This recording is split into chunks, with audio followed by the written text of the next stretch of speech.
Hello everyone, welcome back to our weekly market analysis video with me, Frankie, your market analyst at Markets For You.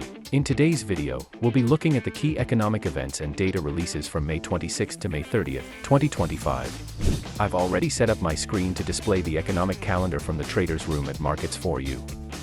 I've set the dates from May 26 to May 30th, covering this week's important events in GMT. Please remember to adjust to your respective time zones. Let's dive into this week's events. Tuesday starts with U.S. durable goods orders, CB consumer confidence, and Dallas Fed manufacturing index, which could provide direction for dollar pairs. Wednesday brings Australian monthly CPI indicator, the Reserve Bank of New Zealand interest rate decision where the central bank is expected to cut rates to 3.25% from 3.5%, U.S. Richmond Fed manufacturing index, and FOMC minutes from the latest Fed meeting. Thursday features Japanese consumer confidence, U.S. GDP growth rate second estimate and initial jobless claims, New Zealand building permits, and Japanese unemployment rate, industrial production, and retail sales data.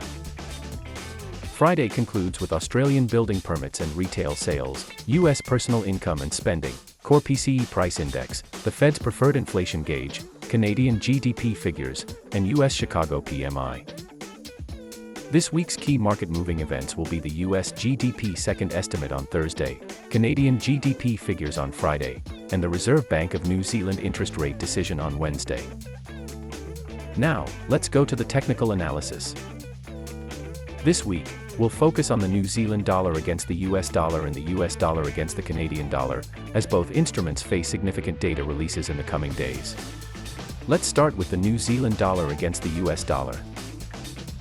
Looking at the daily chart, the New Zealand dollar is currently trading around 0.5896, showing signs of consolidation after recent volatility. The pair faces a crucial Reserve Bank of New Zealand interest rate decision on Wednesday, where the central bank is expected to cut rates to 3.25% from the current 3.5%. Looking at important levels, the Kiwi dollar has support at 0.5850 and 0.5757, while resistance can be found at 0.6072 and 0.6170. The price is currently trading above the 20-day moving average, the red line, which is acting as dynamic support. The stochastic oscillator is showing signs of potential bullish momentum.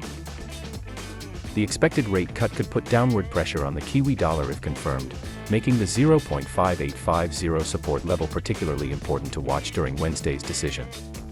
New Zealand building permits data on Thursday could provide additional movement. Now, let's turn to the US dollar against the Canadian dollar. On the daily chart, the dollar-Canadian pair is currently trading around 1.3753, having shown some consolidation in recent sessions. The pair faces important Canadian GDP figures on Friday. Looking at important levels, the US dollar against the Canadian dollar has support at 1.3613 and 1.3431, while resistance stands at 1.3890 and 1.4085. The price is currently trading below the 20-day moving average, the red line, which is acting as dynamic resistance. The stochastic oscillator is moving lower, suggesting potential for continued downward movement. Canadian GDP is expected to show modest growth of 0.2% quarter-over-quarter, down from the previous 0.6%. Any surprise in these figures could drive significant movement in the Canadian dollar, with the 1.3613 support level being crucial to watch. Both instruments could see considerable volatility this week. Traders should be particularly cautious during Wednesday's RBNZ decision and Friday's Canadian GDP figures, as these events can cause sudden spikes in volatility and potential gap risks. Remember, always manage your risk carefully and never invest more than you can afford to lose. That's it for this week's analysis. See you in the next video.